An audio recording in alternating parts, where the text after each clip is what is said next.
This is the podcast that makes sense of healthcare with candid conversation and curiosity.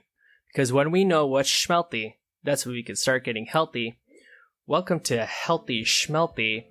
And who am I, you're probably asking? Well, I'm Rishi B. My career is in being a healthcare information specialist, and I also have a master's of public health, which I think qualifies me for being your host of Healthy Schmelthy. If you have any protest to that, then I'm not sure there's a whole lot I can do for you. This is my podcast. Thank you for joining me on this episode. I'm going to share some health headlines. And at the end of this episode, I'm going to share some positivity in a segment that I call Good News, everyone. But the bulk of this podcast is going to be a conversation that I had with podcasters Alex, Albisu, and Diddi. They're going to share some tips for new gamers in quarantine. They host a podcast together with a third co-host called Joystick Mouse, where they talk about video games news and video game reviews. And they're going to share some of their recommendations for people who are new to gaming. What games can they pick up while they're bunkered down in your four walls, stuck in quarantine? But before we get started, I wonder how everyone's doing in quarantine. Just speaking for my wife and I, we're pretty calm, but we are starting to get a little antsy. How about you, the character Troy from the show Community, which has been giving me much solace here in quarantine? Troy, can you talk a little bit about how you're doing and how things are going for you? At the drop of a hat. I know nothing about wine. I'm more turned on by women in pajamas than lingerie. I just want to know they feel comfortable. I didn't get Inception. Oh! Okay. Not quite the pick-me-up I was hoping for, Troy. Maybe we should switch over to something else, something a little happier. How about this? So this is a meme that I stumbled upon recently. That's some tips on how you can explain why people should wear face masks. So if you know someone, this is something helpful that you can share with them. So this is a meme that you can get at the TLDR for this episode. That's too long, didn't read, for all you folks who don't pore over Reddit 24/7. And they explain with some helpful graphics why you should wear face masks. So they have 3 graphics. The first being the urine test. If we all run around naked and someone pees on you, you get wet right away. But if you are wearing pants, some pee will get through, but not as much, so you are better protected. If the guy who pees also is wearing pants, the pee stays with him and you do not get wet. So that's the importance of wearing face masks in a helpful meme graphic. So now when you're at a Zoom party and someone is complaining about having to wear a mask, you can share this helpful information with them, which has not been vetted by the CDC and the WHO. But who cares, right? Okay, moving on, let's talk about what is the top news right now in healthcare. Bang a gong, let's get it on. It's time for health headlines. Okay, so let's start off with some statistics on what's going on with the COVID-19 pandemic. So worldwide, there are about 3,300,000 cases. 38% of those are closed, which is up 5% from my last episode. So some positive news there. Closed means recovered or death. 81% of those closed cases are recovered. And 97% of active cases are mild cases. So these are some statistics which have been holding as this pandemic has progressed, which is some good news that most cases are mild. In America, there are about 1.1 million cases, and about 20% of those are closed. And that's a 71% recovery rate, which has gone up 10% since my last episode. And unfortunately, pretty recently, America has had about 2 or 3 of the highest single-day death counts worldwide. However, America has also maintained a low case fatality rate. So even though we've had those highest single-day death counts with the pandemic, our fatality rate, which is how many of those cases lead to fatalities, has maintained relatively low. And we've heard a lot about flattening the curve. So that's where the rate of new cases starts going downward. And some positive news that the rate of new cases is going downward. So we are starting to flatten the curve. However, public health experts have noted that the peak of cases is staying at the peak much longer than expected. So let's talk about flattening the curve. Is the curve starting to go downwards? And some positive news that according to the Johns Hopkins Coronavirus Resource Center, we are starting to flatten the curve in America. So some new updates with the CDC recommendations. They updated their list of warning signs symptoms. So they note that symptoms may appear 2 to 14 days after exposure to the virus. And they have a whole breakdown of what are the symptoms that you need to watch out for. So the 2 main symptoms that they're noting are cough and shortness of breath. But they also note that if you have at least two of the following symptoms, that could be a sign of trouble. Those symptoms are fever, chills, repeated shaking with chills, muscle pain, headache, sore throat, and loss of taste or smell. So if you or someone you know is experiencing those symptoms, it may be a good idea to contact a doctor. And I'll share statistic sources and also the CDC's symptoms list at the TLDR. That's at rishibi.com. Okay, moving on to the news. So you probably have heard that states are starting to reopen.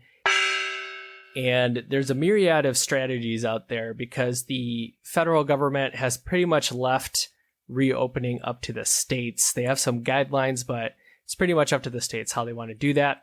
Should be noted that all states are still in a state of emergency, but 11 states are lifting social distancing. And this isn't surprising because, there has been a mass increase in the unemployment, as you can imagine, with the businesses shut down. So as of this week, over 30 million people are unemployed. And the GDP contracted in the first quarter about 4%, which is the worst contraction since the 2008 financial crisis. So it's not a big surprise that states are looking to reopen. And the federal guidelines, I'll have a link to that at the TLDR at rishibi.com. However, I wanted to share a clip from Chris Wallace's Sunday show that's on Fox News. I wanted to share a little clip and where he talked to a public health expert about reopening. If you look at the trends today, that I think by Memorial Day weekend, we will largely have this coronavirus epidemic behind us. Memorial Day weekend, Doctor, is that realistic? Well, at this point, if you go state by state, you see that about half of the country, the numbers are still rising day to day. And about another third of the country, there seems to be a leveling off. And only in a minority of the country, the numbers are actually coming down day by day. And so I don't think it's likely that we will be at that position by Memorial Day. But even more importantly, wherever we are in the epidemic, this virus is going to be with us until we have a vaccine. So as we ease up on social distancing measures and economies begin to very carefully reopen, we are at risk of recurrence or respikes in the illness. So once again, that was Chris Wallace on his Sunday show on Fox News. He was talking to a public health expert from Johns Hopkins. And as they stated, that the disease is still prevalent. Even though we're talking about reopening the economy, it's still around.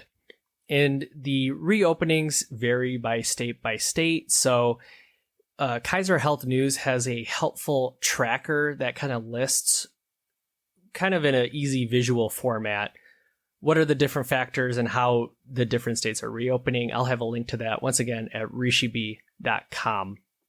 Okay, and lastly, this is an article from CNBC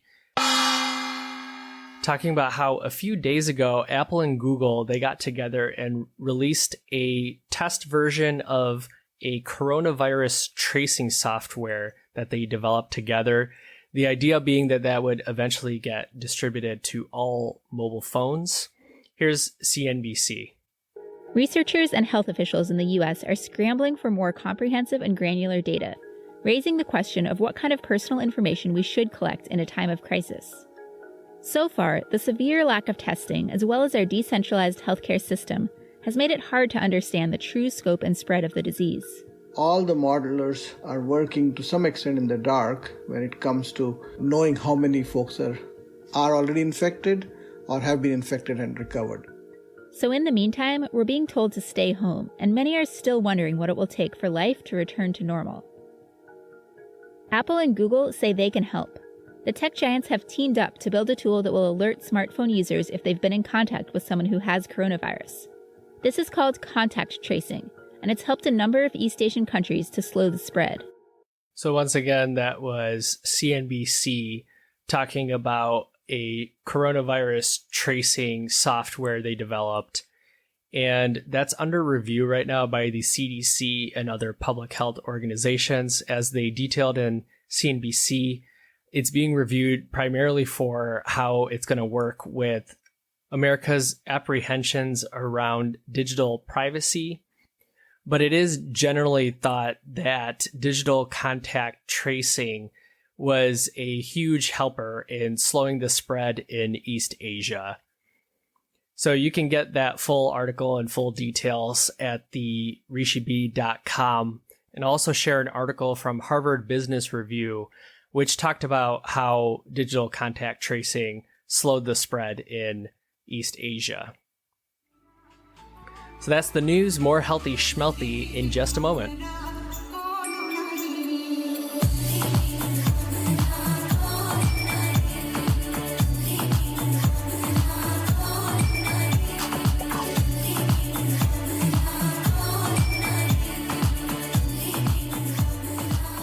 All right, and that was Arthi by the artist Shishi. Shishi is a electronic music artist who grew up in 3 continents, and so their music comes from all sorts of places, which is really cool. Find Shishi, that's SHISHI, at a streaming platform nearest you.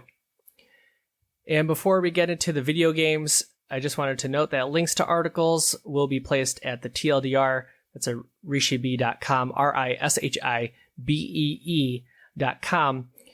And I'm curious, how are you feeling throughout this public distancing and quarantine? I'm curious how you're doing with all that. Is there any observations? Have you noticed anything from your friends or family, or how you're just coping with it? Is there something that you find helpful for you? Please email me, therishibi@gmail.com. Find Rishibi on Twitter, or you can post a comment on the Healthy Schmelthy Facebook page. I appreciate a subscription via the podcatcher of your choice, and also a positive iTunes review is very much appreciated. All right, so with that, let's talk about some recommendations for video games for people who are new to gaming in this whole quarantine situation. This is my conversation with 2 of the 3 hosts from the Joystick and Mouse podcast, Alex, Albisu, and Diddi.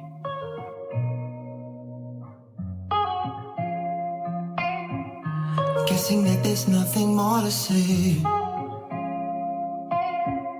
It kills me, but I should be on my way. And the sunrise always brings something new, but it won't bring. And I'm here with none other than Alex Albisu. Oh, hi. And Diddi. Howdy, folks. Hey there. And so I wanted to talk about, in this light of being under quarantine, I think most of the state is under quarantine, some level of quarantine at this time. Some states are mandatory shelter at home. Some states aren't. But it got me thinking, what are the sort of activities that you do when you're left to your own devices, all alone in your house? And why not get your grubby little hands all over video games? So I thought I was seeing some news articles talking about how there's been an increase in gaming sales and gaming activity through different gaming streaming services. And clearly there is some connection between everyone being at home. So I thought I would bring in my favorite gaming experts. So Alex and Diddi, you two have, with another co-host who I'm not familiar with, but with another co-host, you have a gaming podcast. Is that correct? Yeah, that's right. Correct. It's Joystick and Mouse, video game news and reviews. And we always talk about the latest in video game news. And Diddi is one of my co-hosts on that show. And Diddi, tell them a little bit about some of the shenanigans we get into. Oh, okay. So it's supposed to be about video games. A lot of times it ends up being about comic books or movies or the latest Funko Pop that came out or my computer build or something else. But generally speaking, we take a couple of topics for a week and try to talk about them and how they relate to us, to three guys who work and don't have a lot of time to play. So sure. And I will say this topic of COVID-19 has been something that we've talked about in a couple of shows lately. And it is certainly something that, video games are something that I've been doing a bit more of now that I have nothing else to do in the evenings. Right. Kiddo goes to bed and wife wants to sit and watch TV. I'm like, you know what? I'm just going to go and go play some video games. And that's what I've been doing a bit of. So this is a good topic. Yeah, it's actually same here. I had pre-COVID-19, pre-virus, before this Mad Max Fury Road reality that we're all living in right now. I had kind of stepped away a little bit from my Switch. That's my primary system. And now all of a sudden, exactly what you're saying, I find myself back into games. I bought all these random games that were on sale because Switch is doing a number of game sales, and can't get enough of it now. So you're finding yourself playing a lot more with the with this whole COVID-19 situation. How about yourself, Diddi? Has this whole situation changed your gaming activities at all? How much you're playing? Oh, absolutely. I have a lot more time. So actually, what I found is I'm exploring games that I've wanted to take a crack at and haven't had a chance. And now that I've got a little bit more time, I've been trying out some of the games that I've been sitting on the shelf there for quite a while or in my Steam library. Sure. Yeah. And that's actually a great segue into the main crux of this conversation. So I imagine a lot of people who weren't really big into video gaming before quarantine, now that they're at home and wow, there's a Nintendo Switch that I could buy. Oh man, that Nintendo Switch delivery, I bought it 2 weeks ago. Why is Amazon still holding it? Oh my gosh. I bet you there's a lot of people in that situation with their Xboxes or PlayStations, but there's so many different options. And so I thought I would bring Alex and Diddi here to help us kind of sift through what are some of the kind of easy ways to get into gaming? What are some games that don't require a whole lot of know-how? You could just kind of jump in and do it if you're new to gaming. So let's start with you, Alex. Are there particular games that you would recommend to people who are new to gaming? Oh, yes. All right. So let's start with something a little recent and something that you just mentioned, right? The Nintendo Switch. So the Nintendo Switch is probably my favorite console, just like you. This is my favorite. I have all the consoles, and this one is the one that I find myself playing the most. And what I've been playing the most of lately, because again, we have all this time on our hands, is this little game called Animal Crossing New Horizons. And Diddi, I welcome your input on this too. We, in fact, just talked about this on the latest episode of Joystick and Mouse as our video game review. And the thing about Animal Crossing, and the reason why this is a great coronavirus game, I don't know how else to put it, but it's a great game for quarantine, because there's a lot to do, and it's a very much a slow burn sort of a game. And what do I mean by that? So this is one of those games where it takes place in real time. First of all, you play, as this little character who goes to this deserted island with some of your animal friends, and you're building like a little town and you're exploring. There's no combat in the game. This is not one of those games. It's very much an exploration. You're crafting like little furniture and what else? Well, What else am I missing? I don't know if there's no combat. You do get attacked by bees. Oh, fair enough. Yeah. And to be honest, my daughter is scared to death when that happens. This is another one of those things. For my friends listening to this who are at home with kids, Animal Crossing is a wonderful game to play with your kids. My 2.5-year-old plays with me. It's great because I can hand her one of the Joy-Cons, and like as I'm moving around, she can use the other one to push the button to catch the butterflies.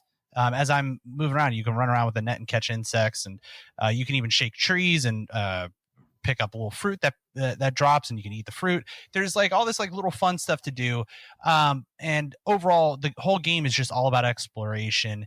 And but when I talk about slow burn, specific things don't happen until literally the next day. So if you were to complete a specific objective, let's say you gathered all these supplies to build a shop. That shop is not going to show up until that next day. Like he talks about it. Oh, I can't wait until tomorrow when it's built. It's like sitting there like it's about to be under construction. But when I show up tomorrow, it will be there. So it's very much a slow burn game in that effect.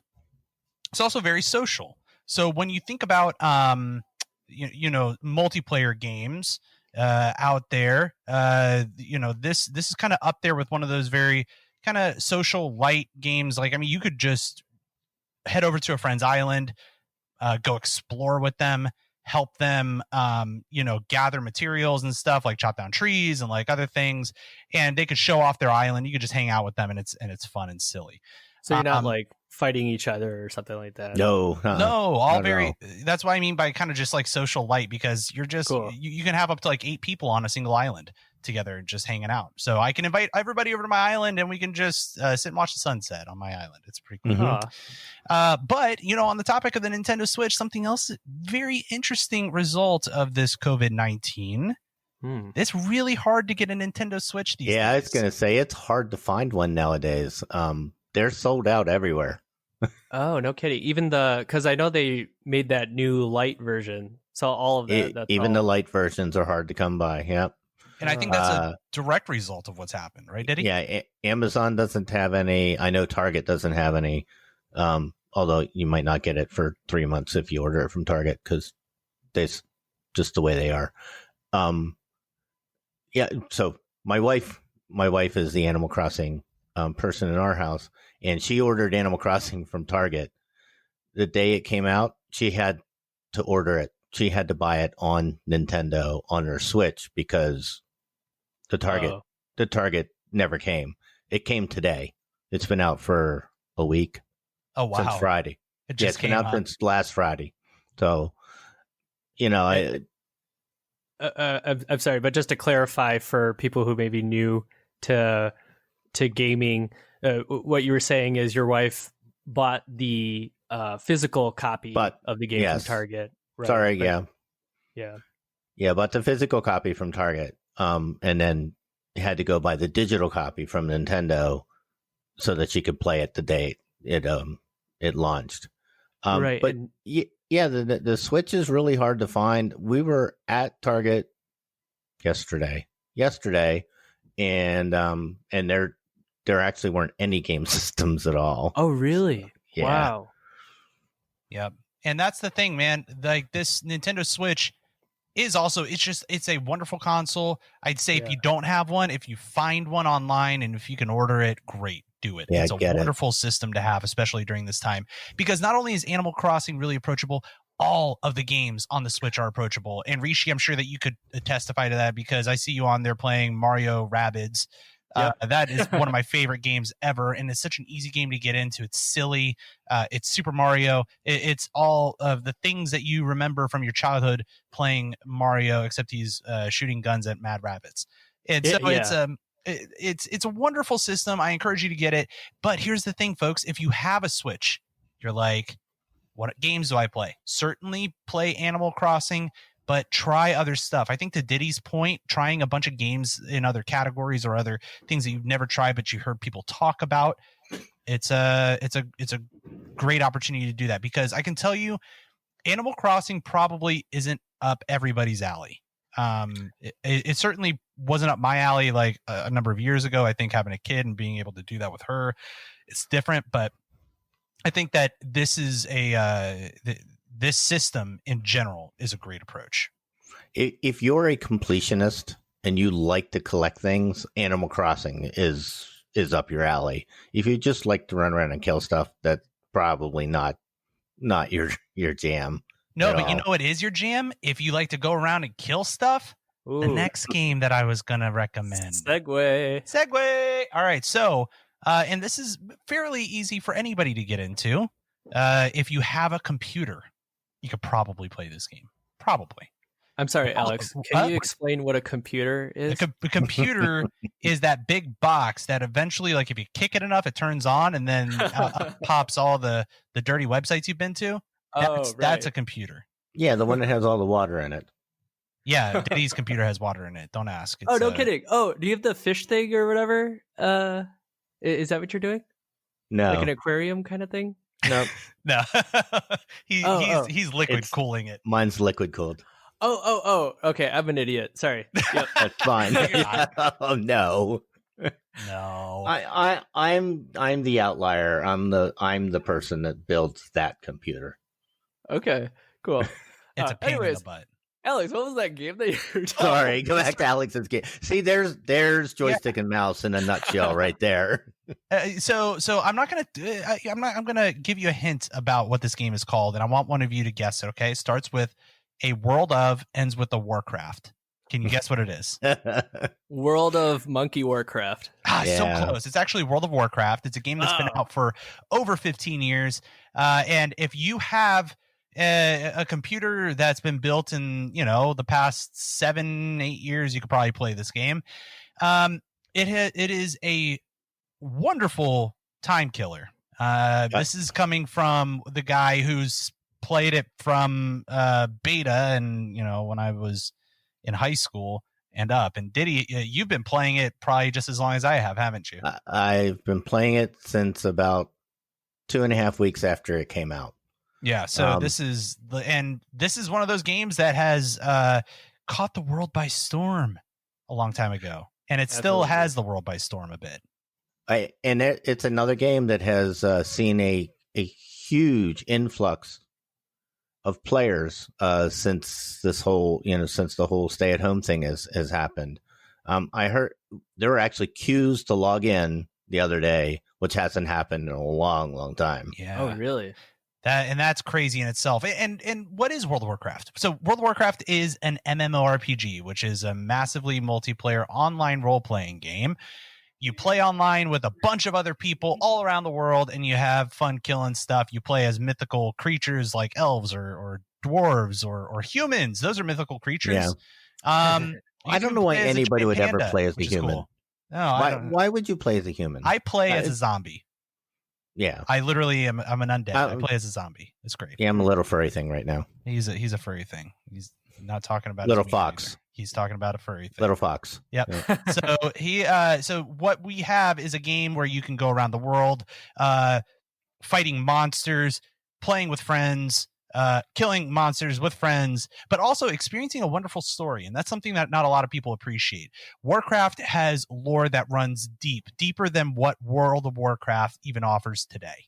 So you look at the history of Warcraft, starting with Warcraft 1. When did that come out, Diddy? Like early 90s? Early 92, right? It was something like that.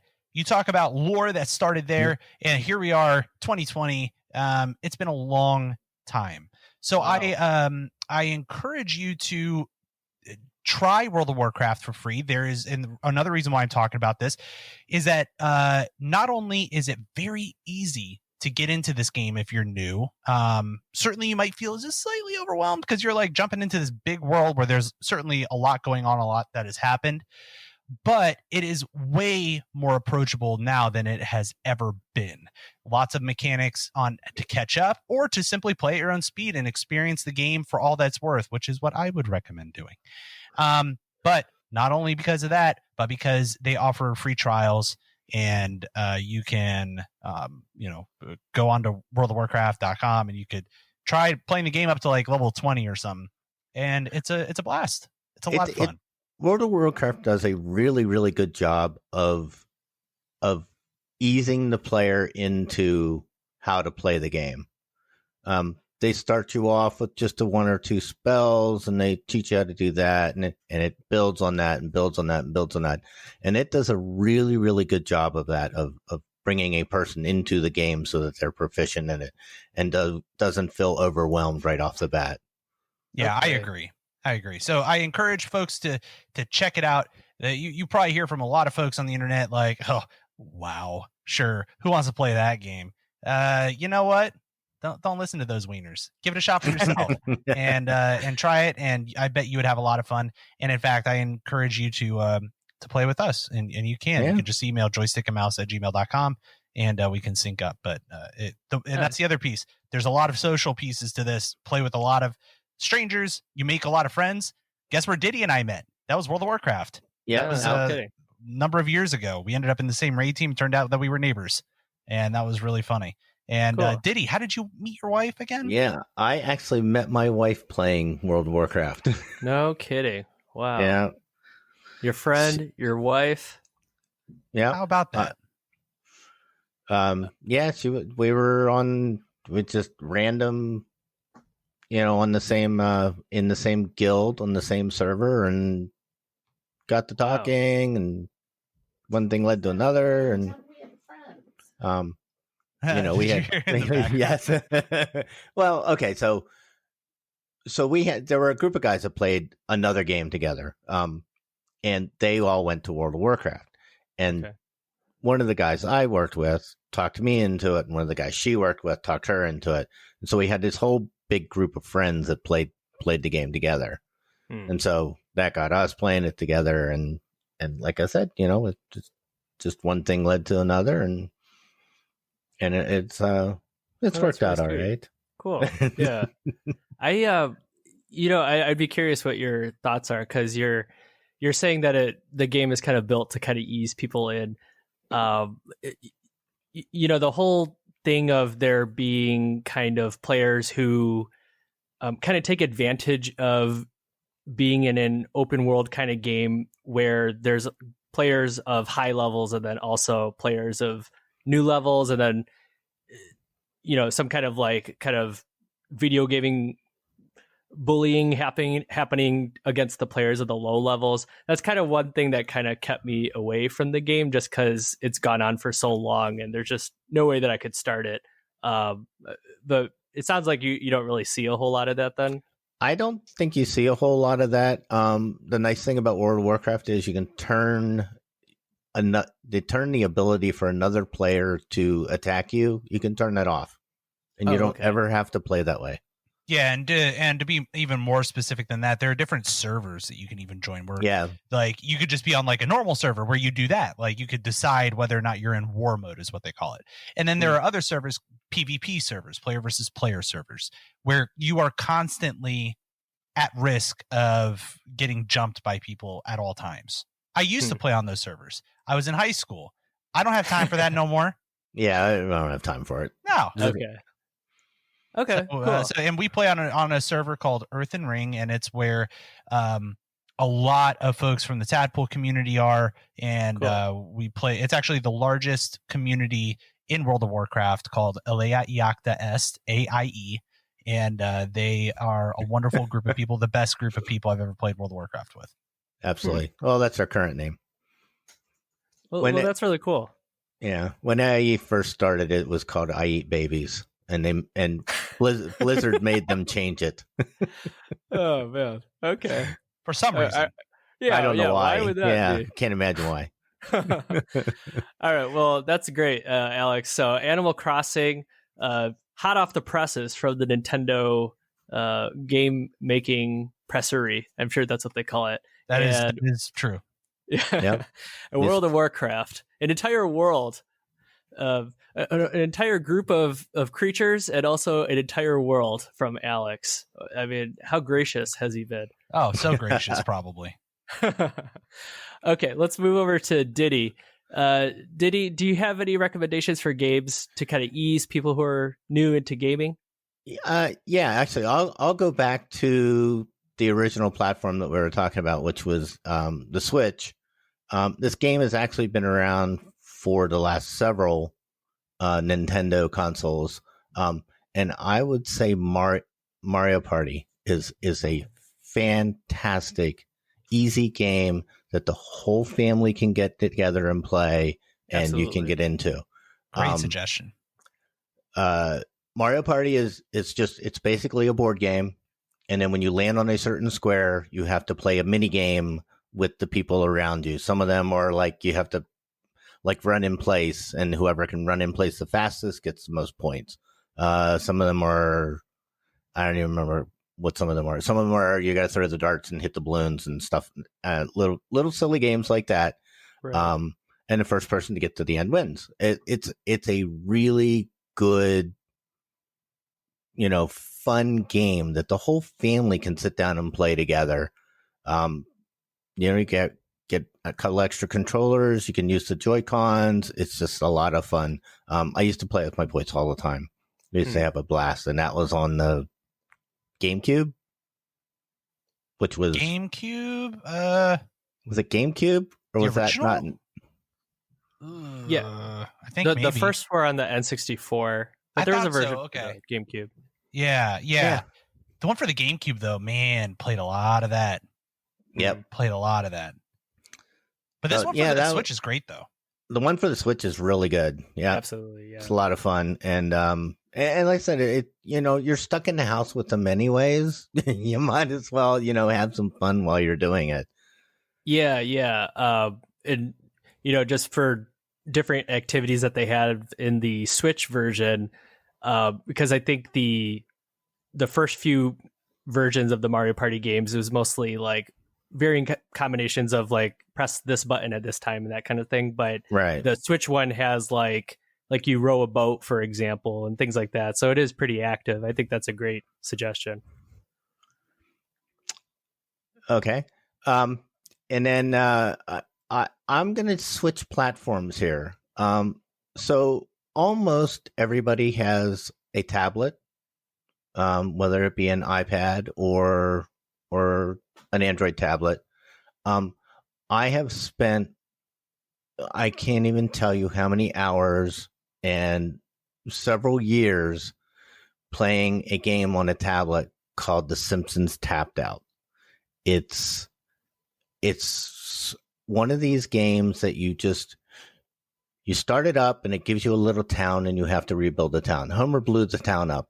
And so everything got scattered everywhere. And you have to then get the people back in the town, and by doing certain activities, and then try to get and then once you do an activity, somebody else will come back. It's an incredibly amazing time waster. It just you can sit down, you send your people on. So you can send your people on jobs, you can build buildings, you can build roads and build your town up however you want to make it look. But it also has little quests in it. So one of the quests might be, have somebody do this activity, and the activity takes 4 hours. So you do it, you set them to go, and then you turn it off. And then 4 hours later, you come back and the quest is finished and you can move on to the next one. So it's a great thing that you can pick up, play it for 20 minutes and put it back down. So if you don't have that much time, and you want something quick and easy and fun, this is a great one. So it's a great time waster. You can pick it up, play it for 20 minutes, send your people on their quests, and then put it down.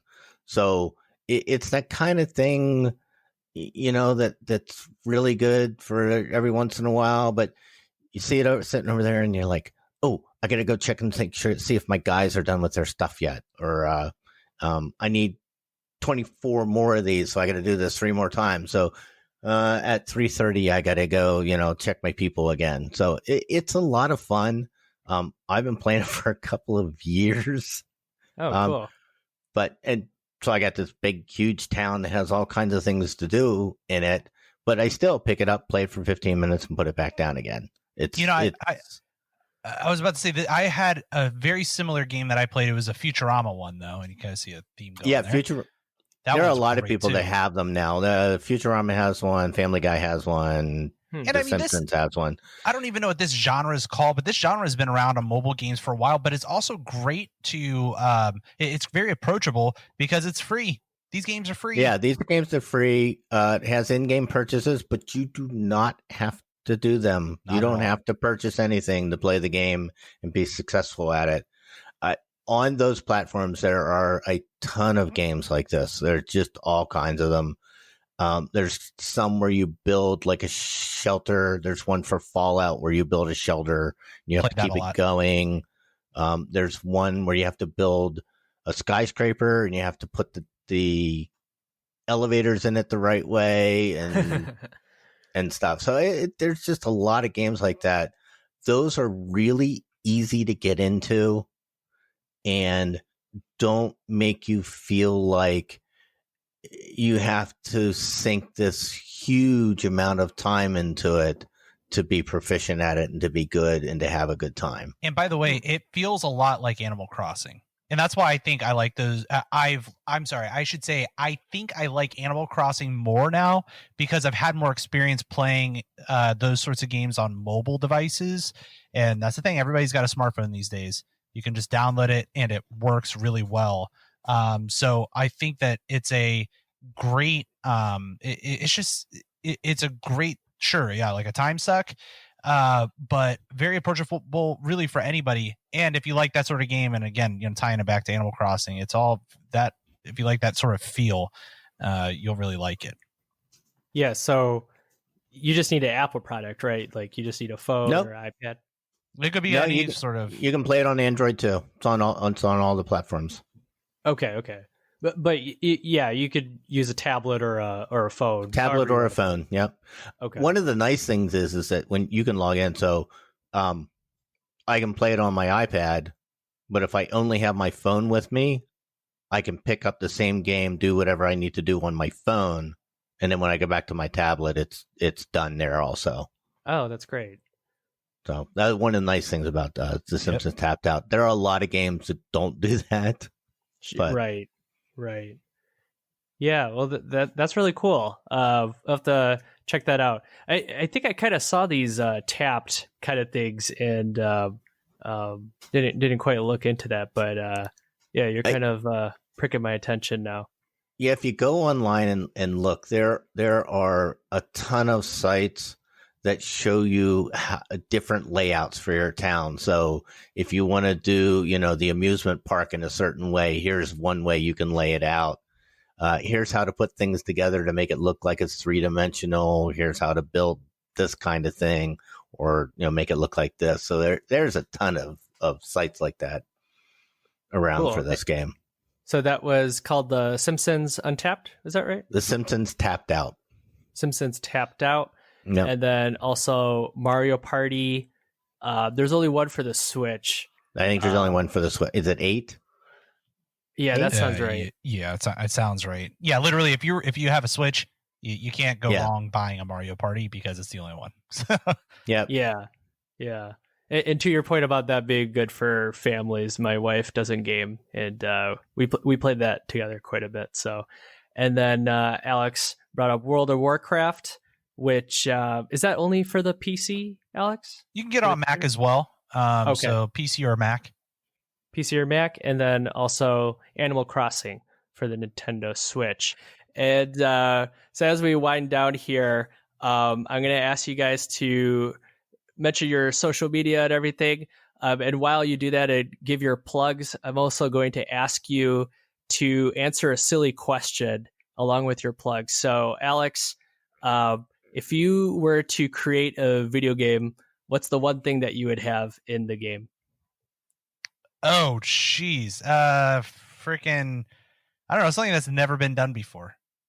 What is that thing? I don't know. That's a hard question, because I think that at its core, perhaps a really powerful story, and that's something that we talk a lot about on Joystick and Mouse. How about that little plug? I'll actually let Don. Don, you can plug Joystick and Mouse. I will take a moment to plug the Dad Chronicle, which is my parenthood podcast. Just hit 100 episodes. Big shout out to our fellow podcasteer, Joe Hood, who interviewed me on it to kind of talk about the 100 episodes. And that was super exciting. You can follow me on social media at Alex Albisu. My last name is spelled A-L-B as in boy, I-S as in Sam, U. And all the shows that I do are found over at incastmedianetwork.com, including the show I do with Don, which is a great segue to let Diddy give his spiel. Yeah, Diddy, if you had to create one video game, what's the one thing that you would put in it? I when you said that to Alex, I was thinking good story. There are a lot of games out there that have good mechanics that have terrible story and don't do well. You have to have a good, compelling story for a video game to be really good and fun to play. And I think all the games that we talk about, for the most part, have really good story to them. And you can find me everywhere at Diddy Does Games, Twitter, Twitch, all the places. It's Diddy Does Games. It's D-I-D-D-I. And then Alex and I do a podcast called Joystick and Mouse. You can find us at joystickandmouse.com.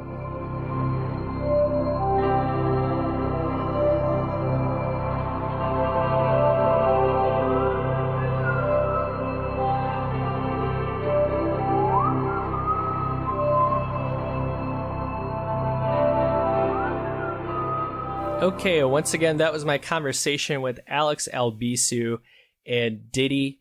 Okay, and I wanted to share some positivity with everyone. Good news, everyone!